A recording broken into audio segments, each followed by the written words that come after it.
بیٹی پر جب سسرال میں ظلم ہو نا، بیٹی پر سسرال میں ظلم ہو، ایک حد تک برداشت کرو، پہلی کوشش اسی کی ہونی چاہیے، ایک حد تک اس کو مہلت دو، بھائی انسان کا بچہ بن جا، بہت ہو گیا، لیکن اس کا ایک حد ہو نا کہ اتنے دنوں تک آ گیا تو ٹھیک ہے، نہیں آیا تو ساری زندگی برباد تھوڑی کرنی ہے۔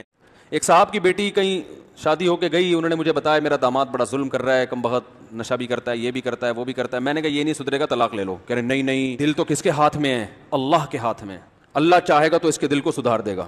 میں نے کہا دل بھی اللہ کے ہاتھ میں ہے، اللہ چاہے گا تو سدھار بھی دے گا، لیکن ہمیں نہیں پتا کہ اللہ چاہے گا بھی کہ نہیں چاہے گا۔